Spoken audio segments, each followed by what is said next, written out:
Breaking news Jammu కాశ్మీర్లో భద్రతా బలగాల నుంచి తప్పించుకునే ప్రయత్నం చేస్తూ ఉగ్రవాదులు ఇన్ఫార్మర్ నదిలోకి దూకాడు. అయితే పూంచ్ జిల్లాలో ఓ యువకుడికి ఉగ్రవాదుల గురించి తెలుసనే సమాచారంతో భద్రతా బలగాలు ఆయన్ని పట్టుకునే ప్రయత్నం చేశాయి. యువకుడికి ఒక OJW, 2 పాకిస్తానీ ఉగ్రవాదులు, వారి రహస్య స్థావరాల గురించి తెలుసు. దీంతో అతన్ని పట్టుకుని కీలక సమాచారం రాబట్టేందుకు భద్రతా బలగాలు ప్రయత్నించారు. అయితే కుల్గం కాలువ ద్వారా తప్పించుకోవాలనుకున్నాడు ఆ యువకుడు. ఈ ప్రయత్నంలో కాలువలో కొట్టుకుపోయాడు. పోలీసులు డెడ్ బాడీని గుర్తించి స్వాధీనం చేసుకున్నారు.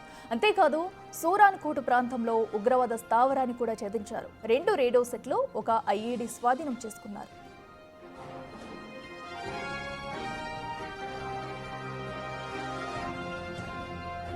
సౌత్ కాశ్మీర్లో ఉగ్రవేట బలగాలకు సవాల్గా మారింది. ప్రతికూల పరిస్థితులు అడ్డంకిగా మారాయి. 12 రోజులుగా దట్టమైన అడవిలో గాలిస్తున్న చిన్న క్లూ కూడా లభించడం లేదు. ఆ భూభాగంపై పట్టున్న లోకల్ టెర్రరిస్టులు సహకారం లేకుండా ఉగ్రవాదులు తప్పించుకునే అవకాశమే లేదని భావిస్తుంది NIA.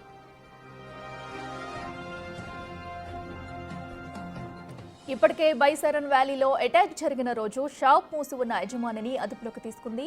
అతడి కాల్ హిస్టరీని సైతం సేకరించింది. ఉగ్రదాడికి 15 రోజుల ముందే షాప్ తెరిచి దాడి ఘటన రోజు ఎందుకు క్లోజ్ చేయాల్సి వచ్చిందన్న దానిపై ప్రశ్నించినట్లు సమాచారం. టెర్రరిస్టు అటాక్ జరుగుతుందని ముందే తెలిసి షాపును ఓపెన్ చేయలేదా అనే కోణంలో విచారిస్తున్నట్లు తెలిసింది. ఇక TRF MOపై NIA ఫోకస్ పెట్టింది. గతంలో విడుదల చేసిన దాడుల వీడియోలను పరిశీలిస్తుంది. ఇందులో ఏదైనా క్లూ లభించే అవకాశం ఉందని భావిస్తుంది.